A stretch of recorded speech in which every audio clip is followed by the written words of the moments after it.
Could it be that a revival or a spiritual change in our culture is happening and Christians just don't like what they see? Let's talk about it in today's Inspire You.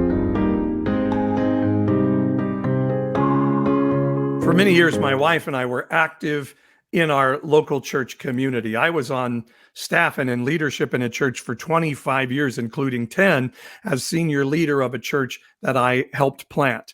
And our goal always was to see revival happen. And we thought revival would bring change in our city when we had worship services with great music 7 nights a week. But also our hearts started to be changed to believe that justice and welfare were an important component of revival.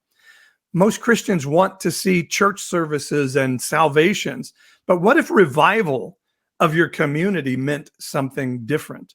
What if it meant that deconstructing your faith would then require you to start to follow the Bible verse of Jeremiah 29:7, which says, "Seek the welfare of your community, for in its welfare you'll have your welfare"?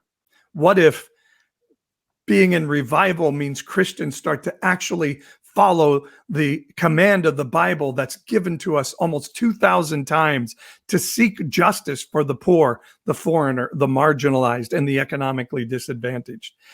We've all prayed in the church for decades for revival, of bringing it all back to Jesus. But what if revival is happening and we just don't like what it looks like? Jesus modeled a life that wasn't about putting power of Christian law onto other people. It was a self-sacrificing life that Jesus modeled, loving God and loving our neighbors as ourselves, and our neighbors including our enemies. Jesus didn't come and say, "I've got this religion of Christianity to give you." And he didn't come to say, "I love what you're doing and I've come to tweak it a bit." No, as Jesus was leaving the temple in Mark chapter 13, his disciples looked around and says, "Isn't this amazing, all these things we do in this amazing building? Isn't it magnificent?" And Jesus turned and looked at those buildings and says, "You know what? Not a single stone of those things are going to stand on another." And the maybe even more amazing thing he said to these people that thought the temple was the symbol of God's love for them personally, he didn't say, "Pray that that doesn't happen." No, he just said, this thing is going to come to an end so that something new would come. And if Jesus were in the flesh on earth today, I think he would look at all our beautiful property tax-free buildings and say, yeah, these things aren't going to last. They're going to have to go away. And says so that something new can happen. In Isaiah 43, we're told not to be afraid when something is coming to an end. Don't be afraid if this is the last generation where evangelicalism has significant political power or cultural influence, because once this passes away, it allows something new to come. And Isaiah 43 says, it's God talking to people. It's the Spirit of heaven saying, a new thing is happening in this season. Don't you perceive it? It's springing up in the middle of a desert. So to me, it says when things look bleak, when we start rethinking our faith and saying, what can it look like today?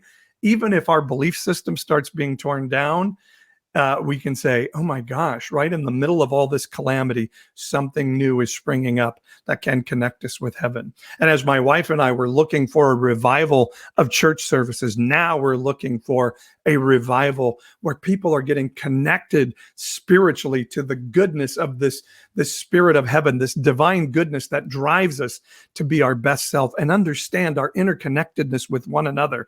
That says, if I don't take care of my neighbor, I'm not taking care of myself. And I must love my neighbor as myself, as is the command.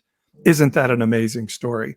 We can believe a new thing is happening that will drive us to our best selves. And this is what we talk about in my Deconstruction You mentorship. I would love to mentor you. Go to my website to find out more about the online curriculum, the book study with the audiobook of my novel, Joseph Comes to Town When the Religious Right Becomes Religiously Wrong, and how you and I can meet one-on-one via Zoom and talk about the rethinking of your faith so that I can walk alongside you in that journey.